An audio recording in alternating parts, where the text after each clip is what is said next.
பேச்சுரிமை channel நண்பர்கள் அனைவருக்கும் வணக்கம். சிவகங்கைக்கு எடப்பாடியார் அவர்கள் 29ஆம் தேதி வந்தார். 26ஆம் தேதி வருவதாக இருந்தது. 29ஆம் தேதி அது கேன்சல் செய்யப்பட்டு 29ஆம் தேதி வந்தார். கட்டுக்கடங்காத மக்கள் கூட்டம். மாவட்ட செயலாளர் செந்தில்நாதன் அவர்கள் மிகப்பெரிய அளவிலே கூட்டத்தை திரட்டிவிட்டார். இருந்தாலும் கரும்புள்ளியாக எச் ராஜா இங்கே இருந்தது. அருமையா சாப்பிட போற இடத்துல அருவருப்பான விஷயத்தை பார்த்தது போல இருந்தது. அதை பற்றி தான் பேச போகிறோம். என்னென்ன நடந்தது அந்த கூட்டத்தில், அதிமுகவுக்கான வாய்ப்பு என்பது எப்படி இருக்கிறது என்பதை பற்றி எல்லாம் பார்க்கலாம். இது வாய்ஸ் ஆஃப் தமிழ் வழங்கும் பேச்சுரிமை சேனல். சேனலை சப்ஸ்கிரைப் பண்ணுங்க, மறக்காம பெல் பட்டனை அழுத்துங்கள்.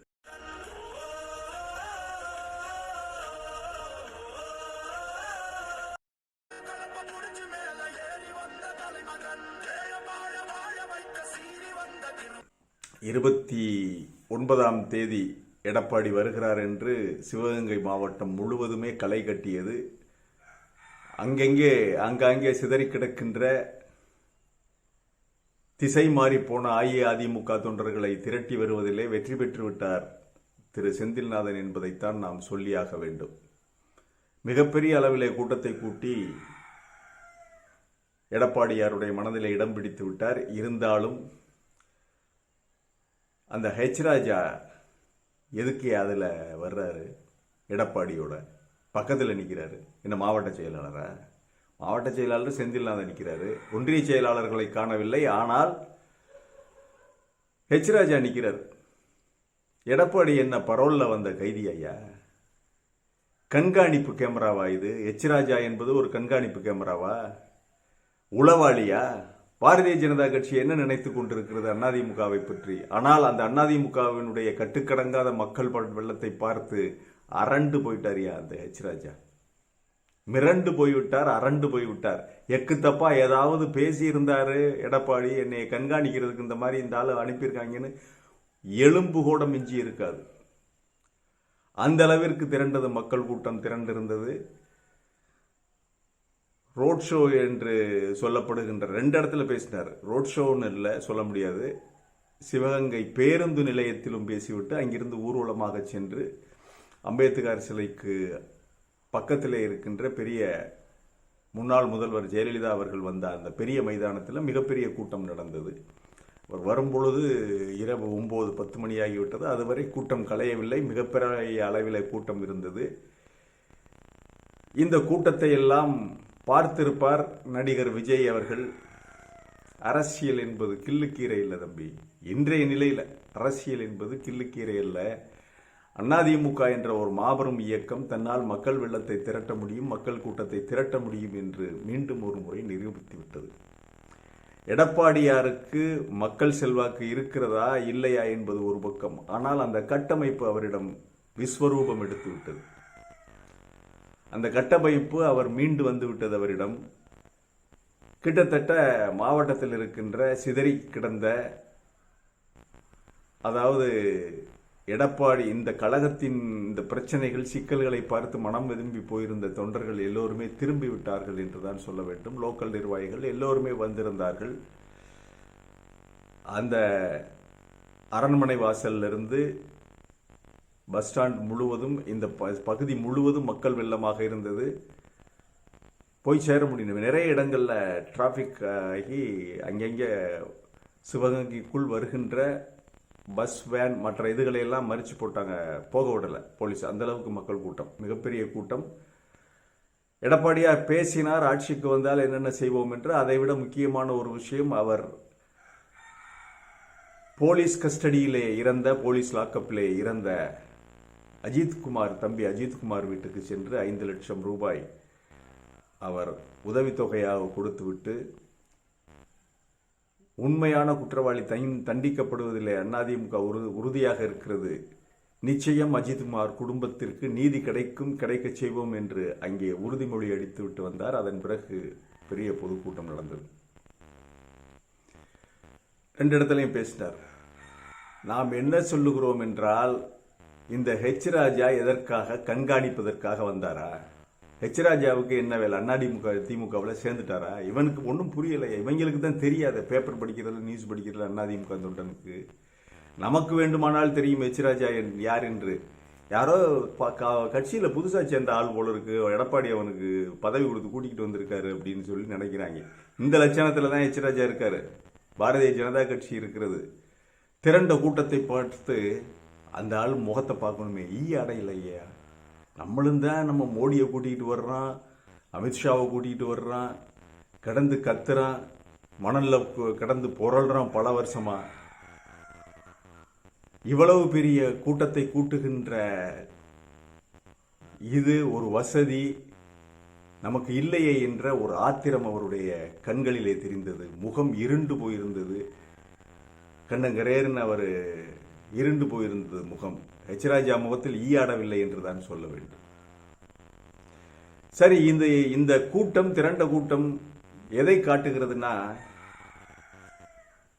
திரு ஸ்டாலின் அவர்கள்தான், முதல்வர் ஸ்டாலின் அவர்கள்தான் பார்க்க வேண்டும் இதை. இந்த அஜித்குமார் விஷயத்திலிருந்து சிவகங்கையில் இருக்கின்ற, சிவகங்கை பகுதியில் இருக்கின்ற மக்களுடைய மனநிலை வேறு மாதிரியாக இருக்கிறது. இந்த நிகிதா மேல் உறுதியான நடவடிக்கை, மோசடி வழக்குகளை பதிவு செய்யவில்லை என்பதிலே மக்கள் மிகுந்த கோபத்திலே இருக்கிறார்கள் என்பதைத்தான் காட்டுகிறது. நீங்க எவ்வளவுதான் பணம் கொடுத்தாலும், எவ்வளவுதான் வலிந்து கூப்பிட்டாலும், பணம் கொடுத்தாலும், இந்த ஆட்சி சரியில்லைன்னா சொந்த கட்சிக்காரன் கூட போக மாட்டான்யா. சொந்த கட்சிக்காரன் கூட பார்க்கறதுக்கு போக மாட்டான். ஆனால் இந்த எதிர்கட்சி கூப்பிடும் பொழுது ஆளுங்கட்சிக்காரன் கூட போறான். அவங்களுடைய வேன்ல திமுக அனுதாபிகள் கூட ஏறி சென்றதை பார்த்ததாக சொல்லுகிறார்கள். ஏனென்றால் ஆட்சியின் மேல் வெறுப்பு அந்த அளவிற்கு இந்த மாவட்டத்தில் இருக்கு. ஒன்று அஜித்குமாருடைய மரணம், லாக்அப் டெத். இன்னொன்று, மாவட்டத்தில் நிறைய நல்ல சாலை வசதிகள் எல்லாம் இருந்தாலும் கட்டுக்கடங்காத அளவிலே அள்ளப்படுகின்ற மணல், போதை கலாச்சாரம். அது போக இப்ப என்ன ஆகியிருக்குன்னா, இந்த கொலைகார கும்பல்களுடைய நடமாட்டம். இளைஞர்கள் எல்லாம் நிறைய கூலிப்படையில போய் சேர்ந்து இந்த கொலை செய்யும் கும்பல் தாறுமாறாக அலைகிறது. மாவட்டத்தில் நிறைய கொலைகள் நடந்துவிட்டன. சிவகங்கை மாவட்டத்தில் சட்டம் ஒழுங்கு சீர்குலைந்து விட்டதாக மக்களுக்கு ஒரு விரக்தி ஏற்பட்டு விட்டது. அதனால தான் நீங்க அதிமுக மேல வெறுப்பு இருந்தா இவ்வளவு பேர் போயிருக்க மாட்டாங்க. பணம் கொடுத்திருப்பார்கள், பணம் 200 ரூபாய் கொடுத்திருப்பாங்க.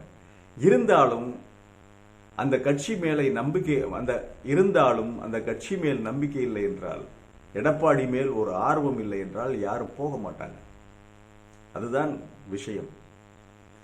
ஆக ஸ்டாலின் அவர்கள் மேல் இருக்கின்ற, ஆட்சியின் மேல் இருக்கின்ற அதிருப்தி, கூப்பிட்ட உடனே வண்டியில ஏறிட்டு எல்லாரும், ஆளுங்கட்சி, எதிர்கட்சி, நியூட்ரலான மக்கள் எல்லோருமே எடப்பாடியை பார்க்க சென்று விட்டார்கள். அப்ப என்ன, ஸ்டாலினுக்கு மாற்று என்பது, தமிழக முதல்வர் ஸ்டாலின் அவர்களுக்கு மாற்று என்பது தான் அதிமுக தான், எடப்பாடி தான் என்பதை சிவகங்கையிலே எடப்பாடி நிரூபித்து விட்டு சென்று விட்டார். ஆமா. ஆக இந்த விஷயம் என்பது எப்படி தெரிகிறது என்றால், இந்த மாவட்டத்தை பொறுத்தவரையில் விஜய் அவர்களுக்கு, நடிகர் விஜய் போன்றவர்களுக்கு வேலை இல்லைங்க. அதெல்லாம் வேலை இல்லை.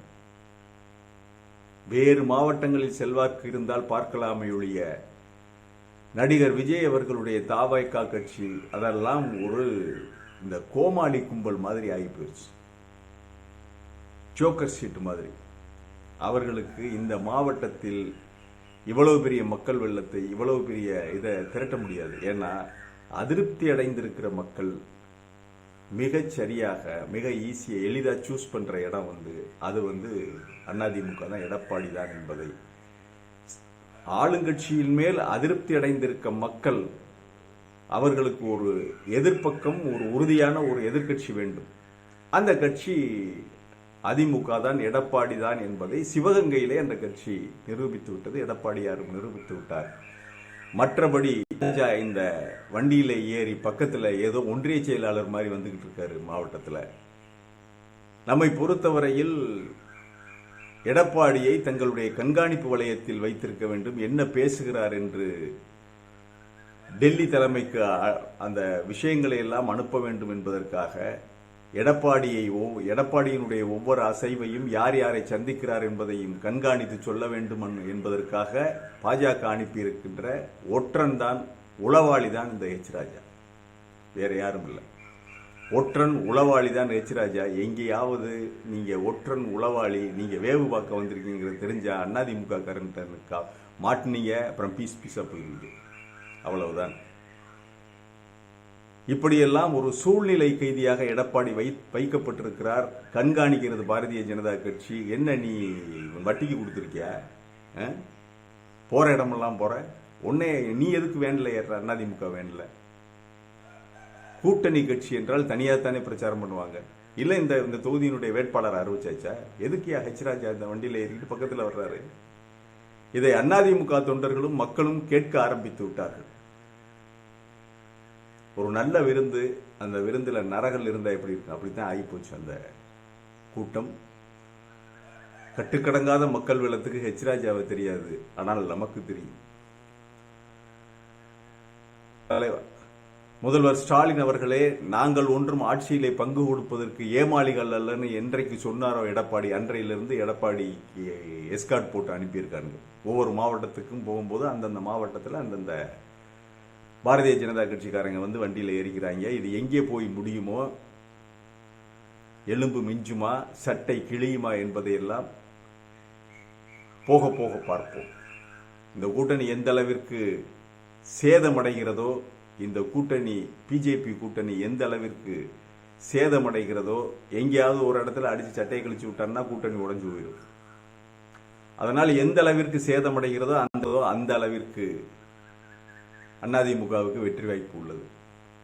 எந்த அளவிற்கு பாரதிய ஜனதாவை ஒதுக்கி வைக்கிறீர்களோ அந்த அளவிற்கு தான் அதிமுகவுக்கு வெற்றி வாய்ப்பு கிட்டும் என்பதை நாம் உறுதியாக சொல்ல முடியும். மீண்டும் ஒரு காணொளியிலே சந்திக்கிறேன். இது வாய்ஸ் ஆஃப் தமிழ் வழங்கும் பேச்சுரிமை சேனல். சேனலை சப்ஸ்கிரைப் பண்ணுங்க, மறக்காம பெல் பட்டனை அழுத்துங்க. கமெண்ட் செய்யுங்கள், ஷேர் செய்யுங்கள், பிடித்திருந்தால் லைக் செய்யுங்கள். நன்றி, வணக்கம்.